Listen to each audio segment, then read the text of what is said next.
May mga laban na tumatagal habang buhay at ito yung kwento ng isa sa kanila. Isang batas na ipinangako sa atin ng saligang batas pero sa loob ng halos 4 na dekada, nanatiling pangako lang. At ito rin ang batas na ipinaglaban ng isang babae hanggang sa kanyang huling hininga. 37 taon. Subukan mong i-imagine yan, ganyan katagal na may isang malinaw na utos ang konstitusyon na simpleng hindi pinapansin.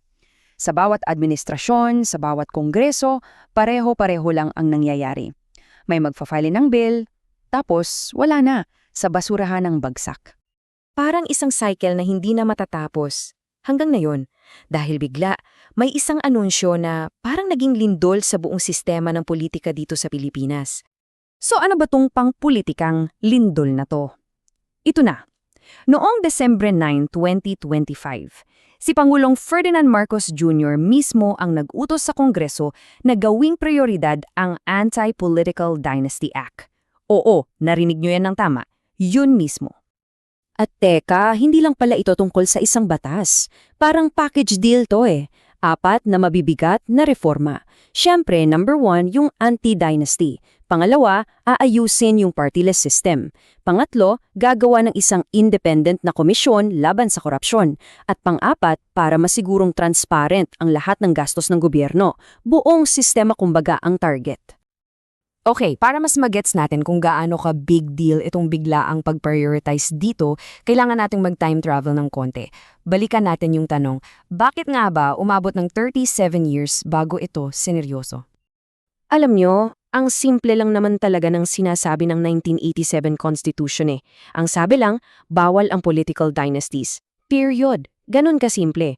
Ang problema, kailangan ng isang batas para ma-define kung ano ba eksakto ang ibig sabihin ng bawal na yan.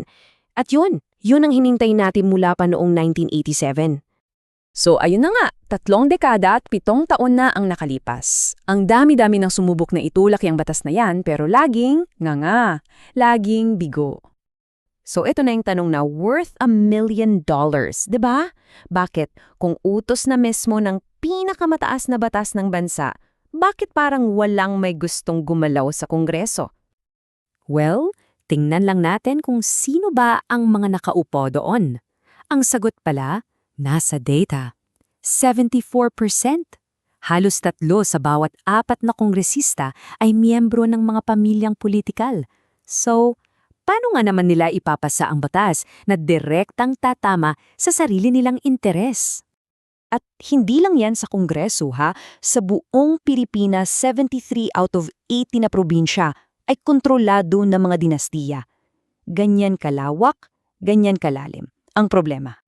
Pero sa gitna ng lahat ng yan, sa gitna ng isang sistemang parang walang pag-asa, may isang boses na sumigaw. Isang boses na hindi natakot. At alam na natin kung sino yan, ang nag-iisang Senadora Miriam Defensor Santiago. Grabe yung mga binitawan niyang salita noon, di ba? Stationary bandits. Mga bandidong hindi na raw umaalis sa pwesto. Diretso sa buto, walang paligoy-ligoy. Ganyan siya katapang. Paulit-ulit siyang nag-file ng batas. Kinumpronta niya ang mga kapwa niyang mambabatas. Pero anong naging tugon sa kanya ng Kongreso? Katahimikan. Binabaon lang sa mga komite ang mga panukala niya hanggang sa mamatay na lang. At ang pinakamasaklap, pumanaw si Miriam noong 2016 na hindi man lang nakita na umusad ang laban na ito. At dito nagkakaroon ng isang major plot twist ang ating kwento. May isang malaking irony, kumbaga, sa lahat ng ito. Naaalala niyo pa ba noong 2016 elections, yung running mate ni Miriam para sa vice-presidente ay si Ferdinand Bongbong Marcos Jr.? Oo, sila mismo ang magkatandem. At sigurado ako, ito rin yung tanong na umiikot sa isip nyo ngayon, di ba? Teka, isang Marcos ang nagsusulong ng anti-dynasty law? Paano nangyari yun? Parang ang laking kabalintunaan. Pero heto, ang sabi ng ilang political analyst, ang mismong pagiging ironic daw nito, yun mismo ang patunay na seryoso ang usapan. Kasi kung galing mismo sa isang Marcos ang utos, ibig sabihin daw hindi na ito basta-basta politikal na palabas lang. Posibleng sinyalis la ito ng tunay na pagbabago sa sistema.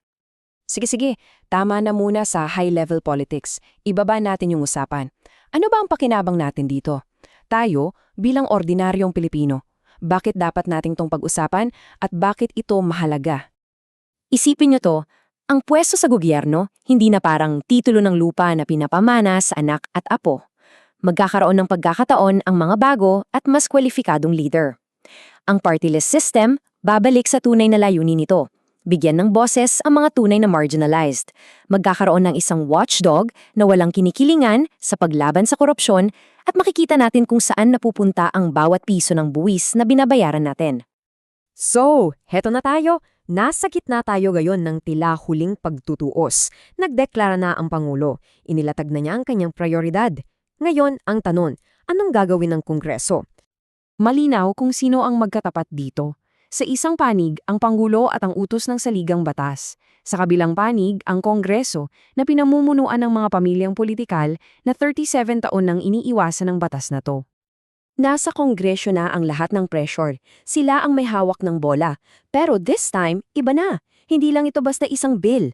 Utos to ng presidente, utos to ng saligangang batas at nakabantay ang buong bayan.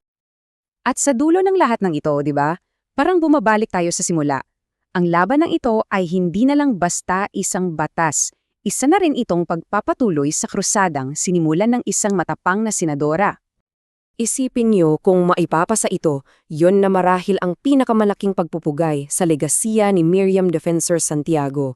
Pero kung ibabaon na naman nila ito, hindi lang presidente at konstitusyon ang tinalikuran nila, kundi pati na rin ang alaala ng kanyang ipinaglaban. So ginawa na ng ehekutibo ang kanyang parte. Ang tanong na lang na yon, tutuparin ba ng lehislatibo ang sa kanila?